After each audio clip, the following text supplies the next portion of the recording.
I'll be doing your alligator show for you guys. Her name is Kelly right here. Kelly's going to grab that stick right there, and she's going to be my backup. And in case that anything goes wrong, Kelly takes that big stick, swings it back as hard as she can, and hits me in the back of the head so I don't feel the pain. That's what true friends do, guys. So I use every alligator in here for shows, folks. Each alligator typically does 1 or 2 shows a day. That way they all take turns, don't get stressed out or anything like that. As per the rules of the Alligators Union that they have right back there. A lot of bad jokes in the show, guys. The show needs a 2-drink minimum, I can tell you that. Right? Now, in the last show I was doing, I was actually using this big guy in the last show. He's actually our largest alligator. He's a pretty good gator right here. And while I was using him, I had that guy over there, come up and try to bite me during the show. So guess what? He earned himself a show. Okay. Now, how am I able to go up to this guy and just touch him and pet him and he's not trying to hurt me? Well, see here, guys, these alligators are here as nuisance alligators. Are the ones that show up in backyard swimming pools, or they ate somebody's fluffy or something along those lines, okay? These things happen. They do eat people's dogs. Now, once they eat a dog, they call a trapper to capture and kill the alligator, unless the dog was a Pomeranian. You guys with me there? Good, okay, just making sure. Now, in all reality, though, the state of Florida does kill several thousand nuisance gators a year. It's very sad. It's not their fault. It's usually a nuisance person, somebody having fed the alligator. Once you feed them, they learn to associate you with food, like that. You come back without the food.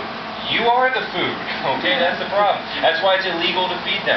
Now, we actually rescue about 100 alligators a year. They come to this park first, and then we send them out to one of 5 of the parks we work with. Now, we don't release them back out in the wild, though, because they do have a homing ability. They'll go back to where they're caught. That's why we can't let them go again. And we actually do these shows, and the money that we make through the tip jars is what we use to run this rescue, saving the lives of the alligator. So that's where they come from. That's why they're here. And if you'd like to learn more about what we do, we have our show on Alligator Boys. You guys ever see the show? Yeah. Okay, if you've not seen the show, check it out. Okay, we film it right here, and if you watch in a couple episodes, you'll see a tall, handsome guy who looks like this. Now, anyways, though, the alligator over there, he's a fresh one. He just came in within the last month. And so what happens is when they first come in, they try to attack me a lot because they think that I might be food, or because they're afraid of me, or something like that. Now, once we do the shows, that big guy is able to pet him on the back because he realizes I do the wrestling show. It doesn't hurt him, okay? We don't hurt the animals, and so that's why he's pretty calm and relaxed. He also knows if he tries to mess with me, boom, I make him do the show. You guys get where I'm going with that, okay? So that's one of the reasons why they don't really come up, and they don't come up and try to attack me, because they know if they do, I make them do the show. This guy came up and tried to attack me. So he's doing the show. You guys get where I'm going with that? Okay.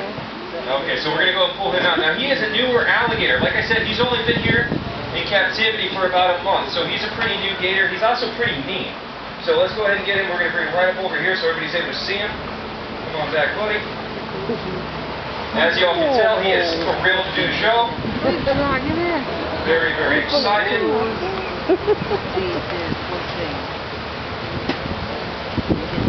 There we go. You know, people usually clap when I do that. Hey, there we go. Okay, that's a little bit better, guys. So, take a look at our alligator right here, folks. There you go. Yeah, he does bite, by the way. Okay, so take a look inside that mouth. There are 80 teeth in there.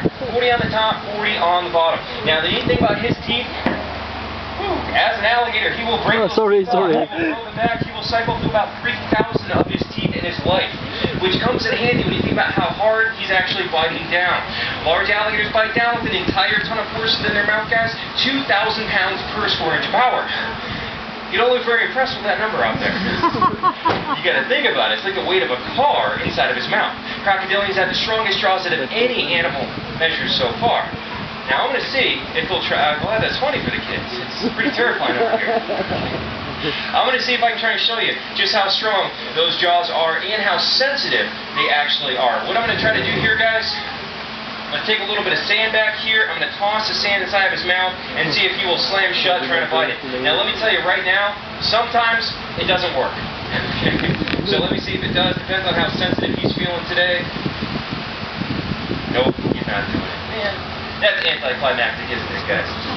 Sometimes it works, sometimes it doesn't. Since it didn't work, guys, I'm going to have to up it a little bit. I'm going to take my finger, I'm going to tap the teeth, and see if it'll slam the jaw.